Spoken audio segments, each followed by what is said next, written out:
People say this is hard work, but it's really heart's work. You got to have a passion for this. Like, this is not a warehouse. This is a care house. Like, if you don't care, you can stay flipping them boxes or stay waiting them tables. Like, you got to come in here and you got to have a heart for this work. The last thing we need is people to come in and be another revolving door for these kids. You got to actually care. These are the people who needs us the most and trust us the least. You have to get down to their level at times. Like, when I first ran across kids who did not like sports, I had to find myself like, how do you not like sports? You know, and so now I listen to country music because I had a kid who said, hey, if you want to be in a relationship with me, you got to listen to Toby Keith. And I learned every Toby Keith song that came out on Honky Tonk University. And so, hey everybody, welcome to Stronger Than You Think, a podcast by Youth Villages, and I'm your host, Sam Coates. In each episode, you'll hear a story of passion and resilience from an employee of Youth Villages, one of the top children's behavioral and mental health organizations in the country.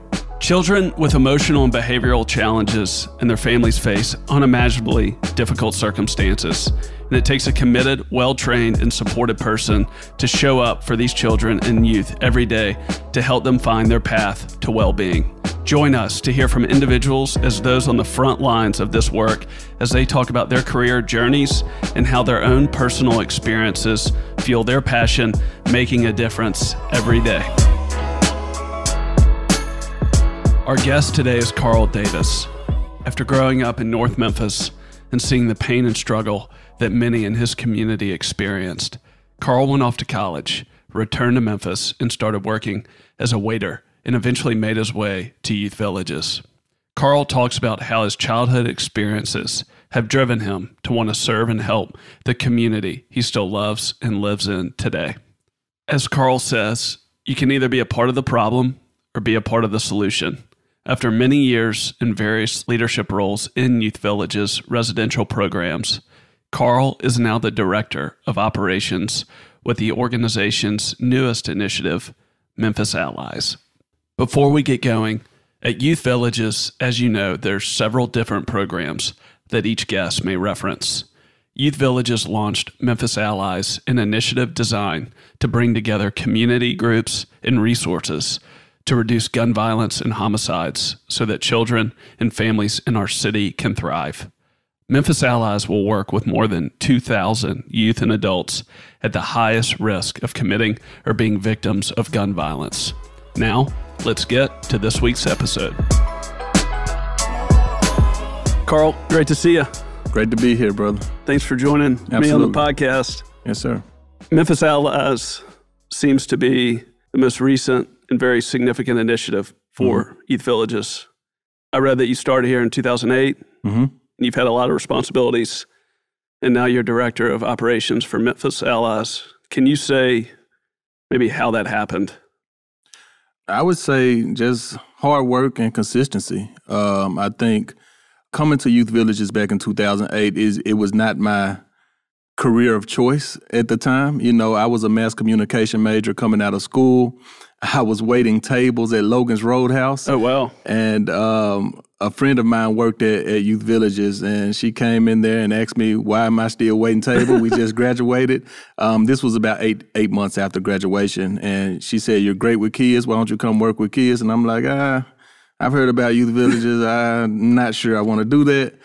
And long story short, I interviewed, and here I am 14 years later. And I fell in love with it. I thought I was going to just do it for a few months until I found something in my career path. But just fell in love with what the mission of Youth Villages, and just worked hard and was consistent. So here I am. You must have heard some pretty bad things if you want to be at Logan's and deal with peanuts all the time. Yeah, I had family members who lived in Bartlett, and I heard about kids, running away and things from the facility. And so I actually had a high school classmate that was sent to Youth Villages at one point. And so he was a pretty bad guy in high school, and I didn't, so I didn't think I wanted to work here, but I wouldn't imagine working anywhere else right now. You kind of heard the worst of the worst. Oh, yeah. So it kind of tainted your perspective. Yes, sir. So you didn't really want to come here, but you did. Yeah, I thought I'd do it for a few months, till I was a mass communication major, so I wanted to do radio and television. Yeah. And so I thought I would, do something in that field. It was a kid when I started off as an overnight teacher counselor, and I was about 4 months in, and he was my first new admit coming into the program. And so, all of the other guys had been there before, I got hired. And so my first new admit came, and I saw him on his first day, and to see him about 8 months later and just to see the trajectory of his life change, that's what kind of, kept me around. So early on, within that first year that you had, you saw this person's life get transformed. Oh yeah, he came. He came in the door hard. Like he was everything that they said Youth Village's kids were. He was that. And so we just built a rapport like none other. Like I kind of cling to him. Just I tend to cling with the hardcore kids. I can see some of myself and some of my upbringing in some of these kids. And so just to see his day one and to 8 months down the road and just see the change in him, it made me want to do this for a long time. You don't exactly have a soft presence when you walk in the room or, when you open the door. What makes you like the hard kids, relate to the hard kids, but then also love the hard kids?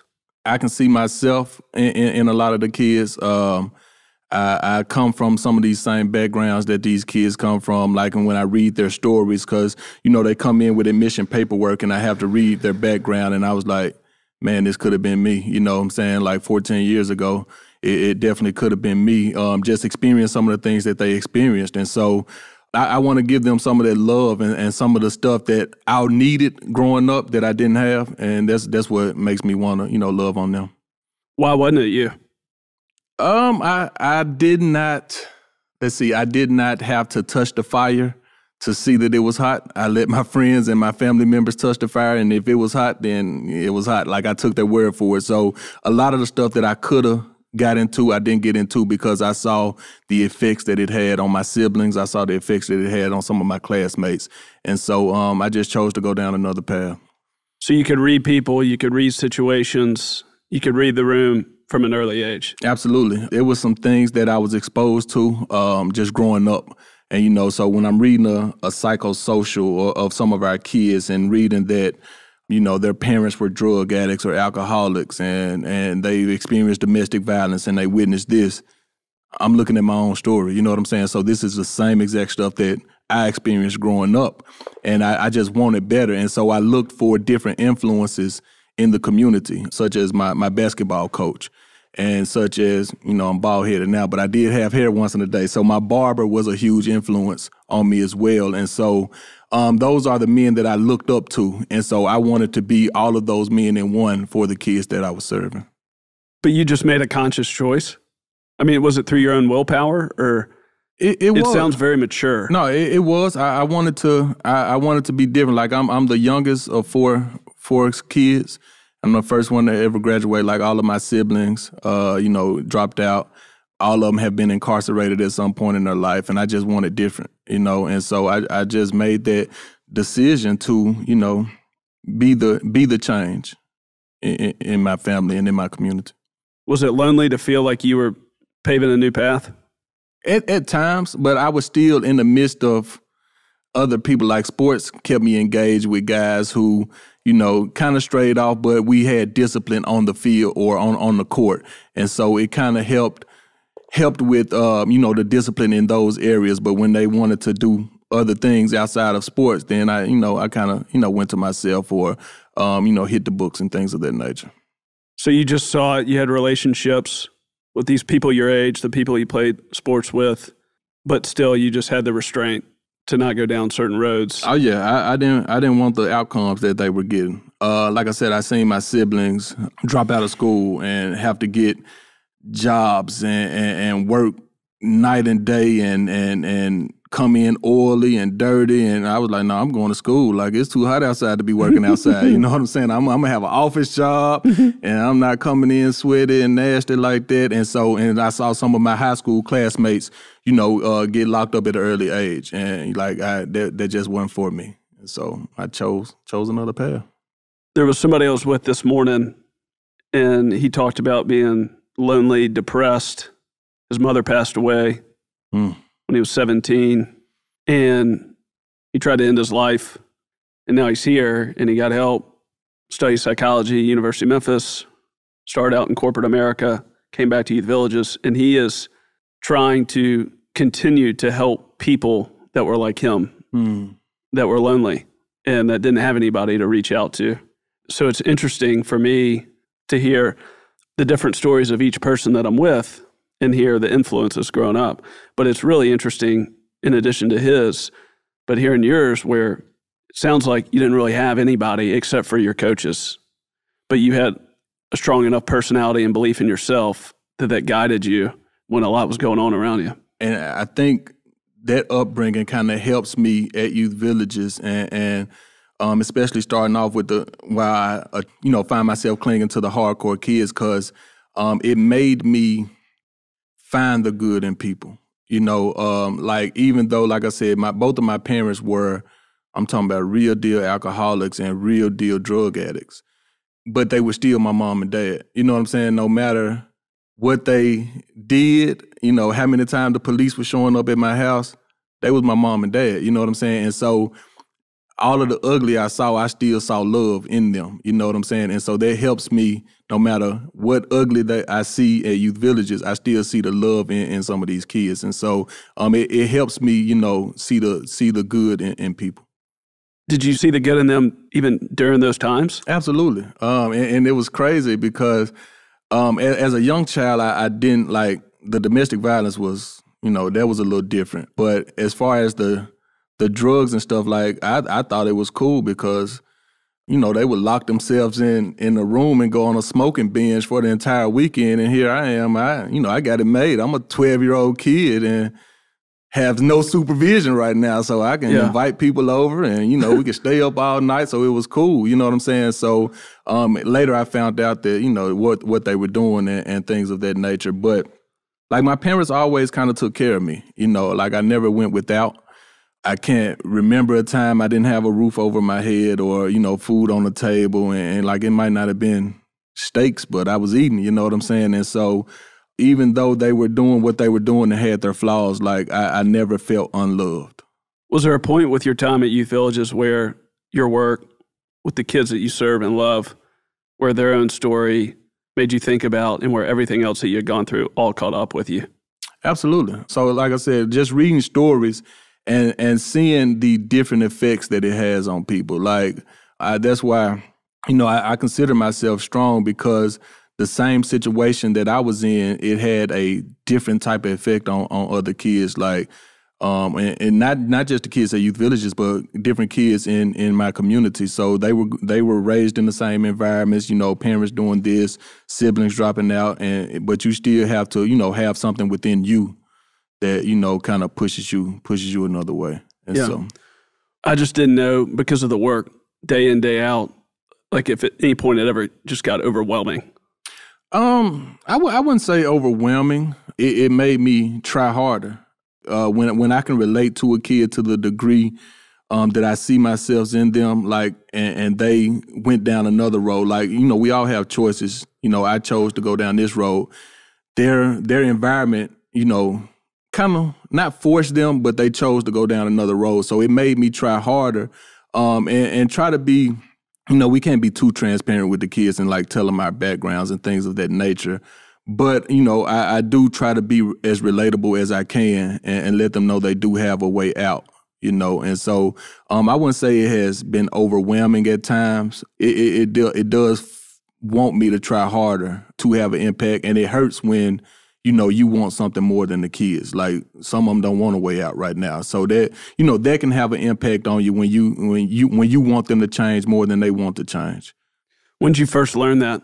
Like, it doesn't matter how hard you try, if somebody doesn't want it for themselves, there's nothing you can do about it. I mean, I learned it early on, but when I got in leadership positions, and I tell people all the time, like, working with the kids easy. It's working with the grown people that, your staff members, that gives you more headaches than the kids. And so I actually learned that through doing a developmental plan. Like we were going through it with the staff members, and you know, I wanted it more than the staff, and so I tried to relate that back to the kids, like how they keep pushing the kids to do better, do better. But I'm trying to do the same thing with you, and you know what I'm saying. I can't want it more than you, though. What advice can you share? Let's say somebody that just graduated college, they might be, you know, working in a warehouse.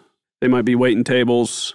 They might not know exactly what they want to do, but they also know that it's a pivotal point in their life, and the feeling of a career responsibility starts to fully kick in. To find something that you can be focused on, that you can have fun doing, that you can feel fulfillment. How does somebody find that? It's got to be in you for sure. People say this is hard work, but it's really heart work. Like you got to have a passion for this. Like this is not a warehouse. This is a care house. You know what I'm saying? Like if you don't care, you can stay flipping them boxes or stay waiting them tables. Like you got to come in here and you got to have a heart for this work. You know what I'm saying? Like the last thing we need is people to come in and, you know, be another revolving door for these kids. You know what I'm saying? Like you got to actually care. These are the people who needs us the most and trust us the least. You know what I'm saying? And so you have to be able to work around that. You know, you're not going to be able to have that impact on the first day or the first week. It's going to take time to build a relationship and a rapport with these kids. And so you have to be consistent. Like consistency is everything, because everybody can do good for a short amount of time and everybody can show you love for a short amount of time.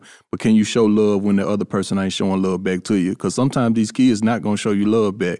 You have to get down to their level at times. Like when I first ran across kids who did not like sports, I had to find myself like, how do you not like sports? You know, and so now I listen to country music because I had a kid who said, hey, if you want to be in a relationship with me, you got to listen to Toby Keith.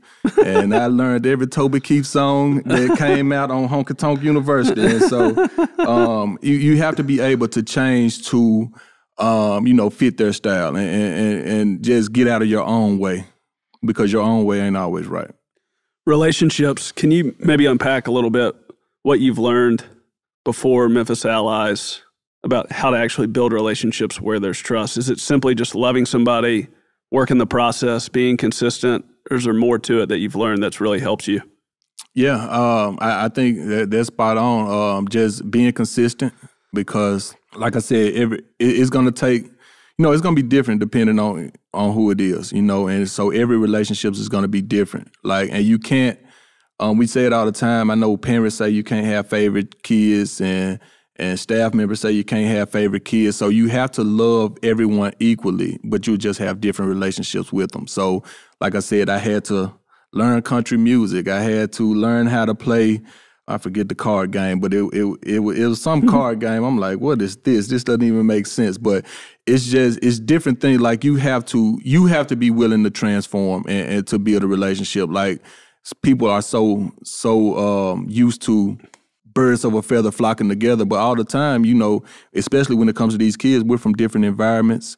We had different upbringings, and so you're not going to always flock together. So it takes humility. Absolutely. Because you have to put the other person in front of yourself and care about what they care about, and they're not going to listen to you until they know that. For sure. How do you see this playing out now that you're at Memphis Allies? Well, Memphis Allies is a different beast of its own. It's a very serious work. We have a bold goal of reducing gun violence in the city of Memphis.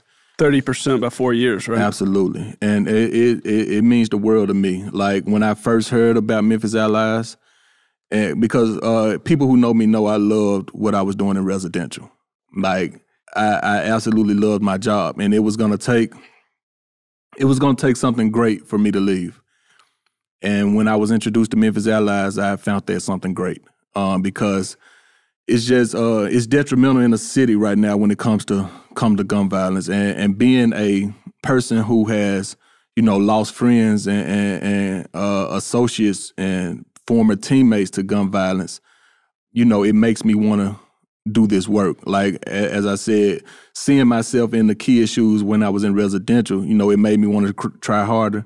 Well, losing someone to gun violence, I've been to 11 funerals as a result of gun violence in my entire life. And so just being impacted and affected that much about gun violence makes me want to, do what I can do to. In a sentence or two, what has to be done to reduce gun violence by 30% in 4 years? Well, you got to have consistency.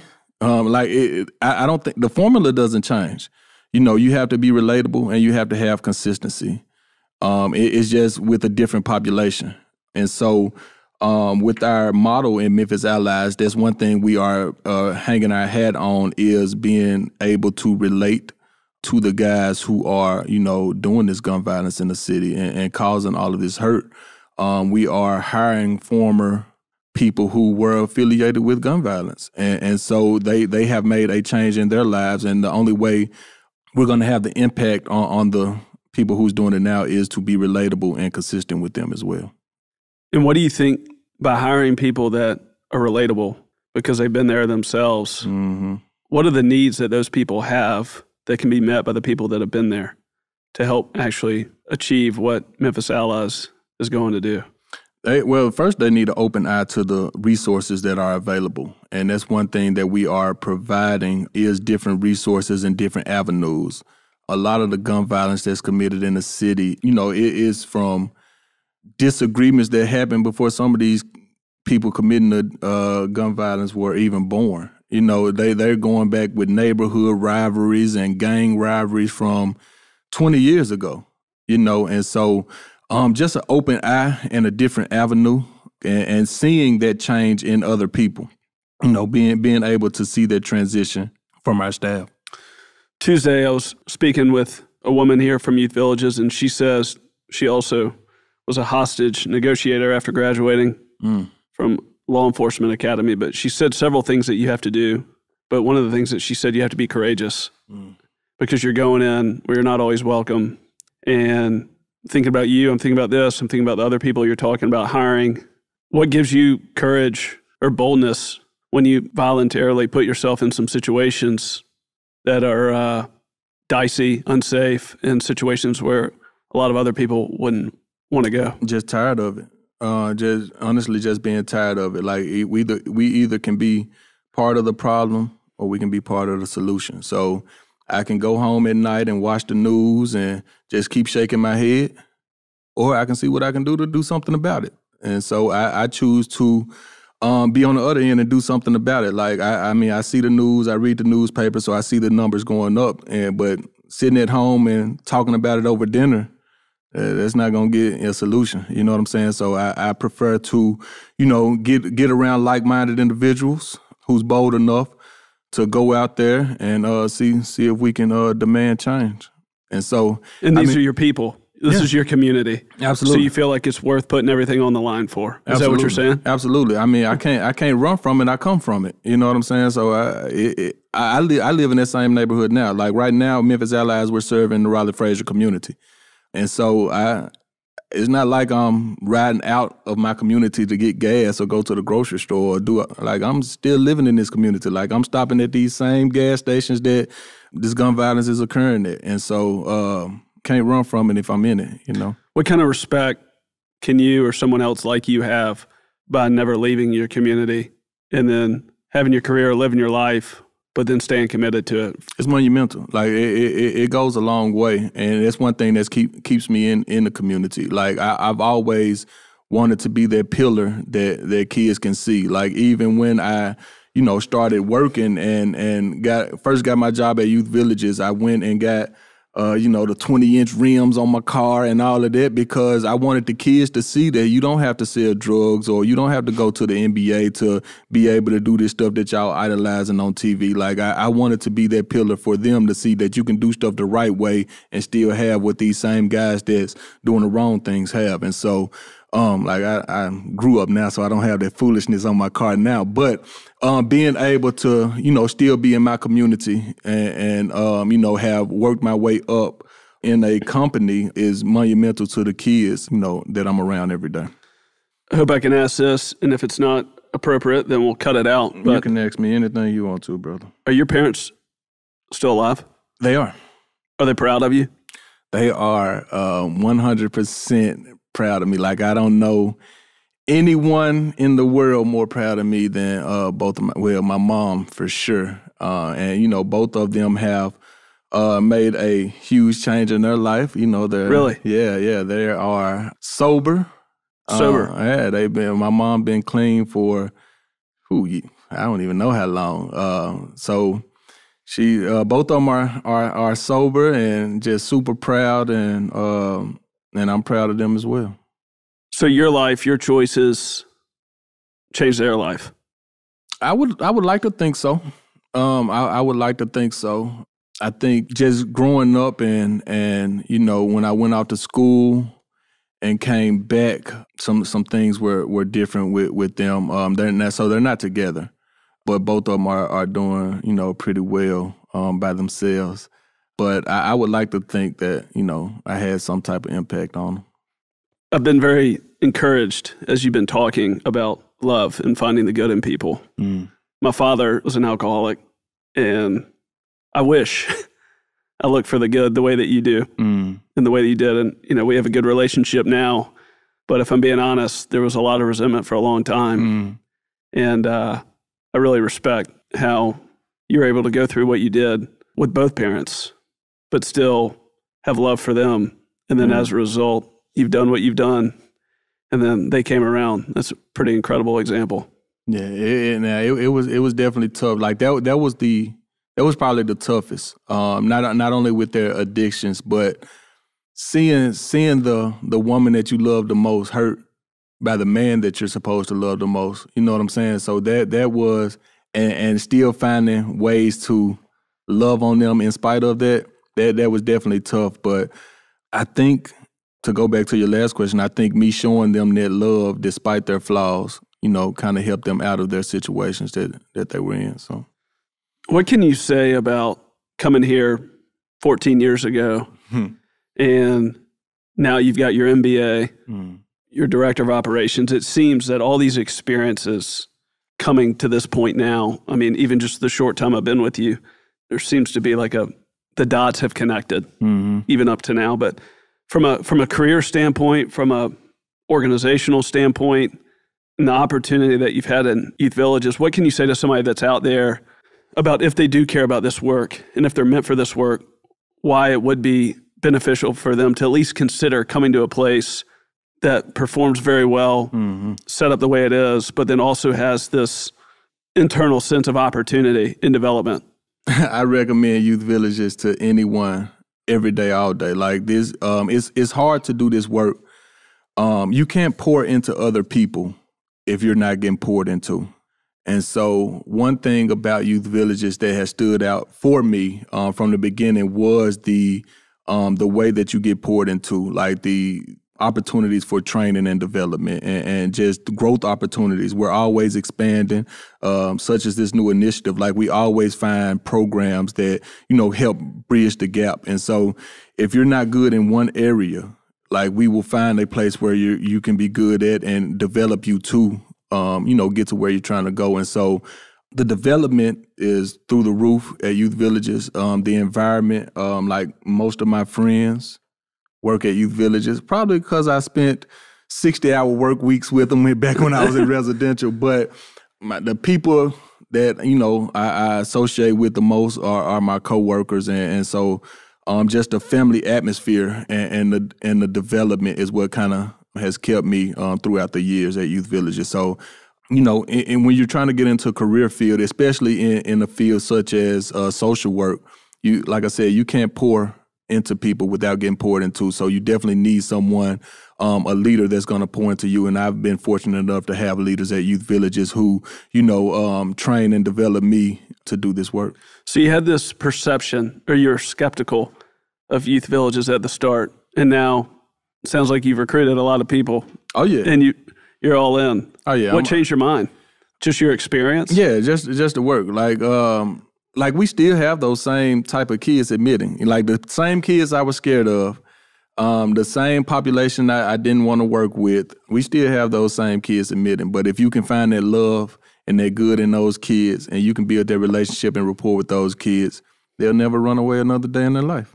And so my attitude has changed, and my heart and my mindset has changed. It's not the kids that's changing. So you, like I said, it's on you. The change is on you to fix the problem. What does it feel like now, up to this point, given the arc, the trajectory of how things have evolved, given to what we talked about earlier in high school and what you're doing each day and the difference you're making? It feels good. Like when I think about how far 2008 was ago, like I think about the different development that has, took place over that time. Like not only career-wise, but I've grown as a man. So that's one thing. Youth Villages has helped me both on the job and off the job, and so just developing me from an overnight teacher counselor to a director of operations, but also a young man fresh out of college, fresh out of undergrad, to a more seasoned man now. I don't want to say old, but my body says otherwise. But I've definitely developed and grown throughout the years, and I'm proud of that growth. What do you most want for Youth Villages when you think about the next 5, 10, 15 years? We have a dynamic visionary in place as our CEO. And so when I got the call almost 2 years ago now, about 1 year and 8 months ago, about Memphis Allies, I didn't even think this was on the radar. And so for me to say what's on Youth Village's mind in 5 years, I'm sure it'll blow my mind some more. I know we are going to continue to try to bridge the gap in services being provided and do our best to make successful outcomes while serving and helping children and families live successfully. So what you're saying is you're just doing the work. That's all. And you just want to have the relationships and you want people's lives changed. Absolutely. And you want to go however you can go, but you're just grinding it out. Put me on the front line. Sign me up. I'm ready to go. I hear you. Yeah. Last question I got. From a city standpoint, from all the different relationships with Memphis Allies now, and the responsibility, the goal, the publicity, why are you and Memphis Allies uniquely positioned to create the most effective change with these issues? Because I would say there's a lot of great work being done throughout the city. Everybody trying to do a little bit in, reducing the gun violence in the city of Memphis. What makes Youth Villages and Memphis Allies unique is that we don't have to operate on term-based approach. So in 4 years or 8 years or 2 years, when people are voting for different people to do this and head this initiative, we don't have to worry about that. And so I think that's what makes us unique. No matter who's in office, no matter who's doing this, Memphis Allies can get the work done. And that's what building those relationships with some of those people is going to be great, but we don't have to, get voted to do this work. So for me to maybe say back to you what I felt like I heard from you, going back to what you said about relationships and consistency, that can't change. So different people come into office, priorities and agendas can change. Yep. But if this is for actually the well-being and the good of the community and of each person there in the community, that's going to go on for an indefinite period of time. No matter who's in office. And so we're similar to Youth Village's approach on putting the child first. That drives everything else. This is putting the person first. Absolutely. And you're going to be focused on them, regardless who comes and goes. Yes, sir. And you're saying that's the only way that things can truly change. It's got to be the way. That's it. Thank you. I appreciate it. It's been a privilege to be with you. Yes, sir. I appreciate you having me. From Youth Villages, I'd like to say thank you for listening to this episode of Stronger Than You Think. And thank you, Carl Davis, for sharing your story with us. For more information about careers with Youth Villages, visit www.youthvillages.org. That's youthvillages.org. We have also included resources in the show notes where you can find out more information about our programs. If you enjoyed today's episode and want to support the show, the best thing you can do is recommend it to a friend. Maybe share it with someone who you think might need it right now or is looking for their next career move. On behalf of Youth Villages, my name is Sam Coates, and I'm reminding you that you are stronger than you think. Before we go, here's a sneak peek at what's to come on our next episode with Youth Villages